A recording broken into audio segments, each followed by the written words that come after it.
Bapak Ibu, saudara-saudari yang terkasih dalam Kristus, jumpa kembali dalam Mutiara Kasih edisi Minggu Biasa ke-22 pada tanggal 31 Agustus 2025. Mari kita mengawali renungan Mutiara Kasih ini dengan doa. Dalam nama Bapa dan Putra dan Roh Kudus. Amin. Allah yang Maha Kuasa, Engkaulah sumber dan asal segala yang baik. Bangkitkanlah dalam diri kami kasih akan Dikau, dan tambahkanlah iman kami. Semoga Engkau memupuk benih-benih yang baik dalam diri kami dan memeliharanya sampai menghasilkan buah.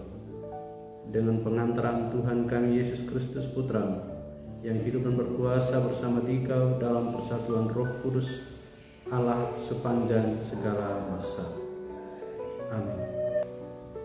Pada suatu hari Sabat, Yesus datang ke rumah salah seorang pemimpin dari orang-orang Farisi untuk makan di situ. Semua yang hadir mengamat-amati dia dengan saksama.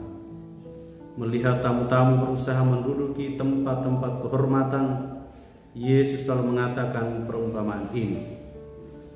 Kalau engkau diundang ke pesta perkawinan, janganlah duduk di tempat kehormatan, sebab mungkin orang itu telah mengundang seseorang yang lebih terhormat daripada engkau, supaya orang itu yang mengundang engkau dan dia jangan datang dan berkata kepadamu, berikanlah tempat ini kepada orang itu. Lalu dengan malu engkau harus pergi pindah ke tempat yang paling rendah. Tetapi apabila engkau diundang, duduklah di tempat yang paling rendah. Mungkin tuan rumah akan datang dan berkata kepadamu, sahabat, silakan duduk di tempat yang lebih terhormat. Dengan demikian engkau akan menerima hormat di depan mata semua orang yang makan bersamamu. Sebab siapa saja yang meninggikan diri akan direndahkan, dan siapa saja yang merendahkan diri akan ditinggikan.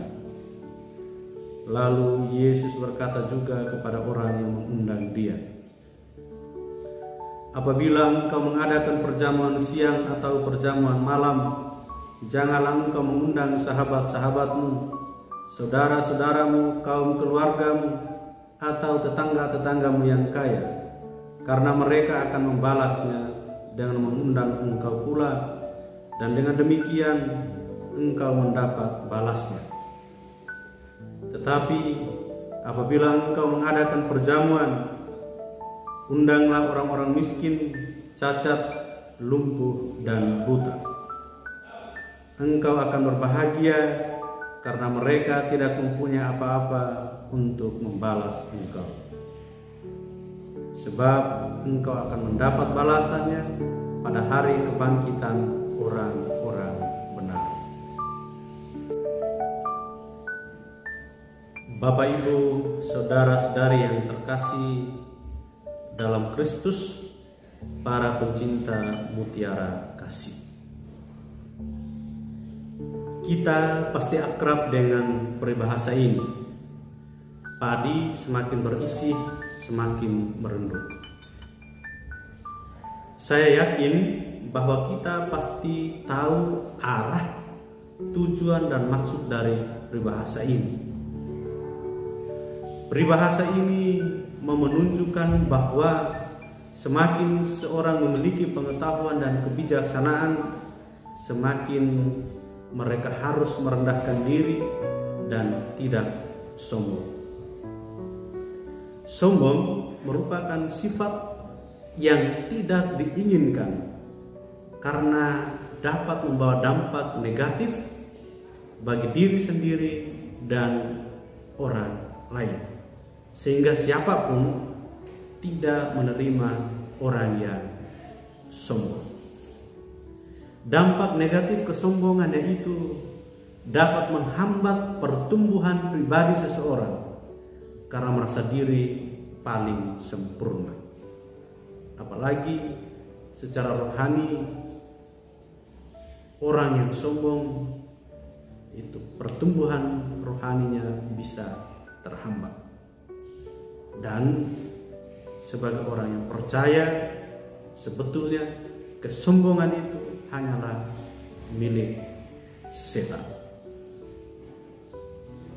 kesombongan dapat menghambat seseorang untuk sampai pada tujuan. Maka yang dibutuhkan dari kita ialah menjadi pribadi yang rendah hati dan mau mendengarkan dengan baik. Bacaan Injil yang kita dengarkan hari ini berbicara tentang orang yang selalu ingin meninggikan diri dan lupa turun. Barang siapa merendahkan diri akan ditinggikan, dan barang siapa meninggikan diri akan direndahkan. Yesus berbicara tentang kerendahan hati dalam sebuah perumpamaan tentang pesta perkawinan. Yesus melihat dan menyaksikan orang-orang Farisi yang datang ke tempat pesta saat itu. Rata-rata mereka memilih tempat yang terhormat. Tempat itu mungkin adalah satu-satunya dan hanya dipersiapkan bagi seorang tamu undangan, tamu terhormat bagi tuan pesta. Bagi orang yang sedang mencari popularitas diri, tempat terhormat paling pantas baginya, karena dengan mudah ia dikenal oleh orang banyak. Atau mungkin tempat itu yang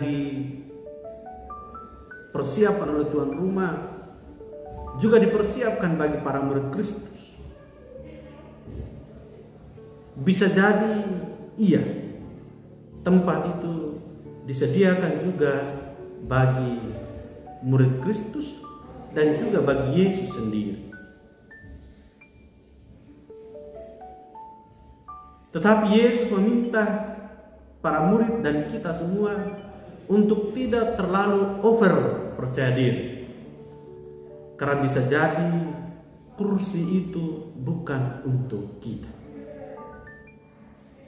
Maka sangat tidak etis jika kita sudah duduk di tempat terhormat itu lalu diminta untuk pindah ke tempat yang lain, ke tempat yang lebih rendah. Sebab hal ini merupakan bagian dari mempermalukan diri kita sendiri. Yesus ingin menjadikan pribadi kita menjadi lebih berharga di mata semua orang. Ketika kita merendahkan diri, maka ajakan itu akan datang dengan sendiri. Mari duduklah pada tempat yang sudah disediakan bagimu. Mari duduklah di tempat yang terhormat. Itulah gambaran kualitas diri kita sebagai seorang murid Kristus. Kita bukan hanya ingin untuk duduk pada tempat yang terhormat, tetapi ada undangan bagi kita untuk juga mempersiapkan tempat bagi orang lain untuk siap mengikuti pesta perkawinan itu. Kita mestinya menjadi bagian dari pemilik pesta itu untuk menyiapkan tempat bagi orang lain, biar banyak orang yang datang untuk mengikuti pesta itu. Bapak Ibu, saudara-saudari pencinta mutiara kasih yang terkasih dalam Kristus, Yesus Kristus adalah contoh sempurna dari kerendahan hati, karena dia merendahkan dirinya sendiri dan menjadi hamba bagi semua orang. Semangat pelayanan yang diwariskannya kepada kita, aku datang bukan untuk dilayani, melainkan untuk melayani, menunjukkan bahwa Yesus sangat totalitas dalam karya dan pelayanannya. Di sini Yesus benar-benar menunjukkan kualitas diri sebagai seorang pemimpin yang sesungguhnya. Maka bagi orang Kristiani, kerendahan hati memungkinkannya untuk memiliki hubungan yang lebih dekat dengan Tuhan dan memahami kehendaknya. Teladan hidup yang telah diwariskan oleh Yesus mestinya merasuki hati kita untuk lebih mengutamakan kerendahan hati dalam hidup harian kita. Oleh karena itu, Putra Sirak mengingatkan kita bahwa kesombongan akan membawa manusia kepada kehancuran, dan sebaliknya, kerendahan hati adalah sikap yang berkenan kepada Allah. Ingat, kesombongan menghantar orang untuk sampai pada tujuan yang tidak diinginkan.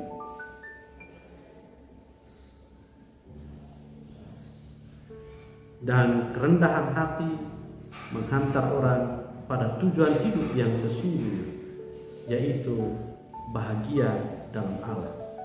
Hal ini juga yang menjadi inti penegasan dari surat kepada orang Ibrani. Oleh karena itu, sebagai penutup atas renungan saya,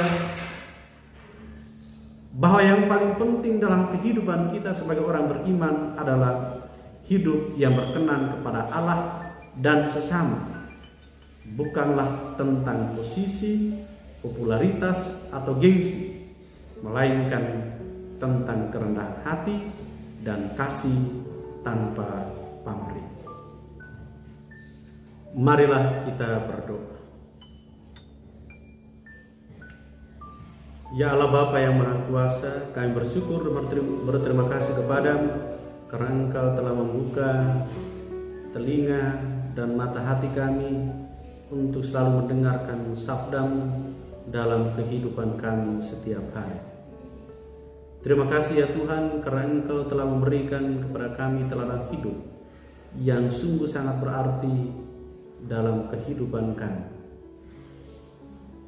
Melalui teladan hidup itu, kami dibantu untuk juga bertumbuh dalam iman yang sesungguhnya, yaitu melayani dan mencintai Engkau tanpa syarat, melayani dengan penuh kerendahan hati, seperti Engkau sendiri merendahkan diri-Mu untuk menyelamatkan kami semua. Engkau adalah teladan hidup yang menumbuhkan semangat pelayanan dalam diri kami untuk terus mencintai dengan kasih tanpa pamrih. Oleh karena itu ya Tuhan, teruslah hadir bersama dengan kami dalam diri kami masing-masing. Tumbuhkanlah rasa percaya diri untuk menghindari kesombongan yang melekat dalam diri kami, sehingga kami tetap rendah hati untuk menjadi pelayan bagi Engkau sendiri dan bagi sesama kami. Kami terus mohon berkat-Mu, khususnya bagi para pecinta mutiara kasih. Semoga mereka tetap sehat walafiat dan berhasil dalam setiap usaha kerja dan pelayanan hidup mereka. Semua doa dan permohonan ini kami sampaikan kepadamu dengan pengantaran Kristus Tuhan kami. Amin. Dalam nama Bapa dan Putra dan Roh Kudus.